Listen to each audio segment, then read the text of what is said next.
Hey, yeah, what's up, Culture Detective here, investigating your favorite movies, and today I'm going to be doing a hopefully fast movie review on the new Superman movie, directed by James Gunn.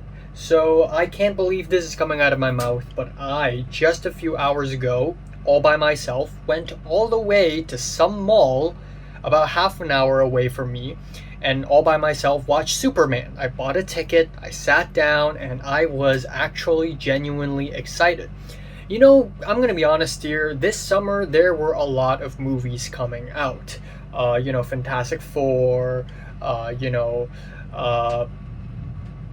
whatever. Just a bunch of movies came out, F1. But like the thing is, I wasn't really that interested in any of these big blockbusters because I was never a huge blockbuster guy. Second of all, I'm gonna be honest here, I have already completely transitioned into an art house cinephile at this point, so obviously things like Superman never really intrigued me or anything like this. But after I've read some reviews on Letterboxd and watched some videos on, not even videos on YouTube, just like reviews, I was like, maybe Superman is gonna be good.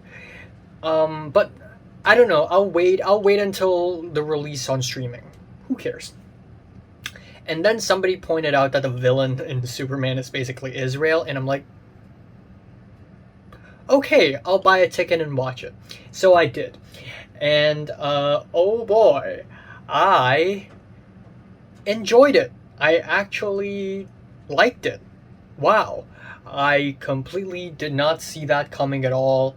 Honestly, the arrival of this movie comes at a very interesting point of time because we are living in a day and age right now where everyone and their moms and their grandmas have superhero fatigue, which is because of Marvel, because MCU is vomiting out one superhero movie and limited series, and another and another and another, to the point where it gets so repetitive, it gets so stale, it becomes obnoxious. So at this point, a lot of people, including me, also are fed up of superhero movies. We don't care anymore. Shut it down. But then James Gunn is like, you know what? No.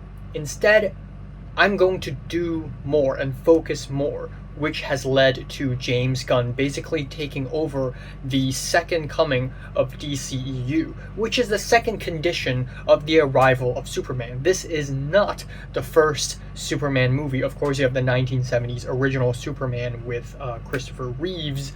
And then, of course, you also have Henry Cavill as Man of Steel back in 10 freaking years ago. But that DC was a huge flop. It's plasticky, it's full of CGI, it's ingenuine, and it's also used as military propaganda. So James Gunn hopping on as the new main brain of DC has been a little questionable. Now, of course, he did a great job with Guardians of the Galaxy, but will he do a great job on the other side, in DC? Well, he did. Yeah.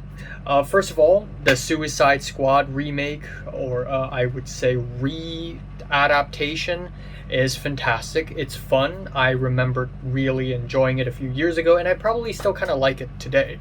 And then now we have Superman, which is even trickier than Suicide Squad, because at least for Suicide Squad, you could say, well, it's funny because it is crass. It's funny because they say shit and fuck and there's gore. But with Superman, things are a little different because Superman is one of the oldest and also one of the most cliche superheroes you can ever ask for. Superman is also quintessentially American. You know, his cape is red, his suit is blue, and he is a white man. A red, white, and blue. He is adopted in a house on a farm in frickin' Kansas, and he is somehow protecting its people. So in a lot of ways, James Gunn's rendition of Superman is him basically processing American pride and American guilt and trying to fit that process into the state of mind and the socio-political climate of 2025. And this movie has gone through what I would call a James Gunnification, which means we're going to get a lot of self aware humor, and also it's no bullshitting, no crazy complicated lore, no long, boring scenes or anything like that. Everything happens super fast, very brisk, yet they don't sell things cheap. And even though I say no complicated lore, there is actually a lot in this film, but they're all very entertaining.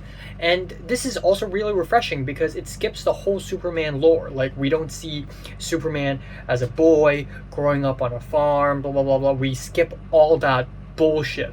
Let's just cut the crap. Let's just cut the crap and immediately start with the action. Structurally, because we skipped so much lore, there are so many more set pieces involved in this movie. We have the pocket dimension scene, which I thought was pretty fun. We have the house in Kansas, which could be boring for some people, which is why James Gunn decided to keep it short and sweet and simple. We have the climax at the Lex Luthor Tower, which I really enjoyed because the fights, while they're still CGI filled, they're still very quick and snappy and full of ideas. Not gonna lie, the first few scenes of the movie, meh, not really enjoying it, not really clicking with me, felt really dumb.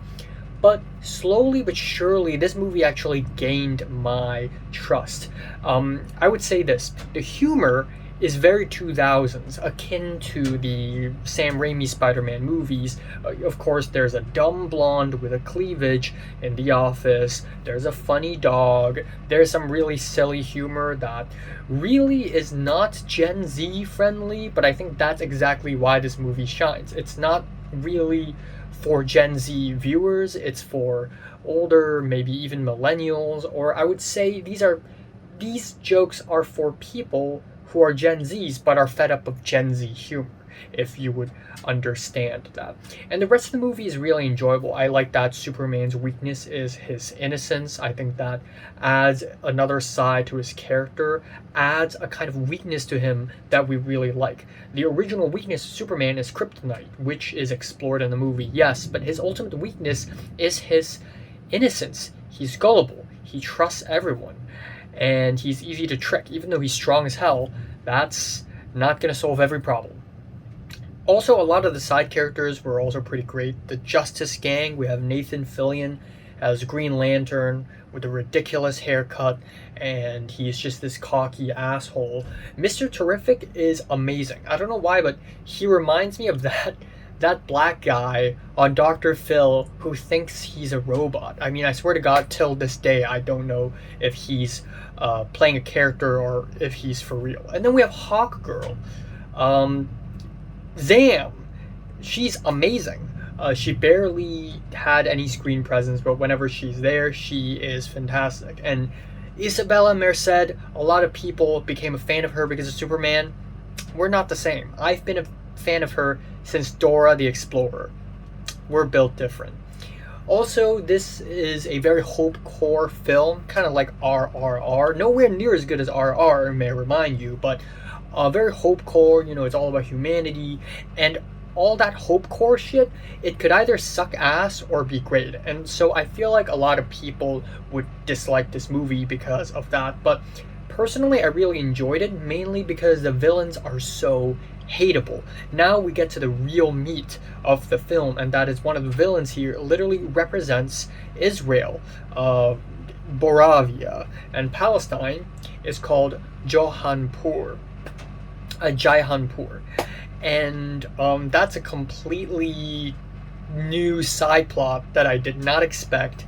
And, you know, the film doesn't dig that deep into this issue, but I just find it kind of beautiful that, you know, yes, Superman is quintessentially American, but James Gunn's version of new American revisionist hero is one that also protects people outside of America instead of funding a genocide.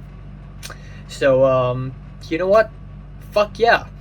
So, yeah, I really enjoyed this one. Again, it's packed with ideas. It has a lot to say about the government, the military, public perception, cancel culture, journalism, and it was also really fun and enjoyable. And not gonna lie, I had a good time. So I'm gonna give this a decent 8. So, have you watched Superman? Comments below, let me know. Subscribe if you want more. Thanks for watching.